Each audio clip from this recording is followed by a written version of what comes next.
दर्शन, उनका विचार निश्चित रूप से हर विषय में हमें प्रेरणा देता है।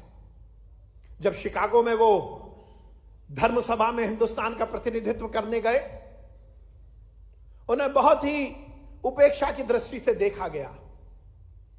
बहुत सारी दिक्कतों का सामना करते हुए वो शिकागो गए। उस समय हिंदुस्तान को दुनिया बहुत सीरियसली नहीं लेती थी। वो कालांतर ऐसा था कि हिंदुस्तान को कहीं ना कहीं गुलाम कहा जाता था, जादू टोने वाला देश कहा जाता था, सांप सपेरों का देश कहा जाता था।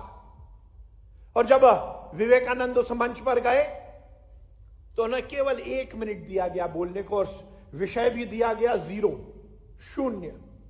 आयोजकों को लगता था कि इस विषय पर विवेकानंद क्या बोलेंगे। हिंदुस्तान का एक पिछड़े हुए देश का प्रतिनिधित्व करने वाला व्यक्ति जो केसरिया चोला पहनने का भी सही उनके पास दृष्टिकोण नहीं है। पर कहा जाता है जब वो विवेकानंद मंच पर गए और उन्होंने पहला सेंटेंस कहा, my dear sisters and brothers, जिस व्यक्ति को केवल 1 मिनट बोलने को दिया गया था, 5 मिनट तक ऑडियंस में केवल ताली बजती रही। क्योंकि उससे पहले यह विचार नहीं था कि हमारे परिवार में हमारे सगे भाई बहनों के अलावा भी समाज में दूसरे व्यक्तियों को हम भाई और बहन की श्रेणी दे सकते हैं। यह तो हिंदुस्तान का ही दर्शन है। हम कहते हैं ना, धर्म की अधर्म का, प्राणियों में और विश्व का, किसका कल्याण? विश्वास का कल्याण नहीं हो, विश्व का कल्याण। वसुदेव कुटुंबकम, पूरी वसुधा ये मेरा परिवार है।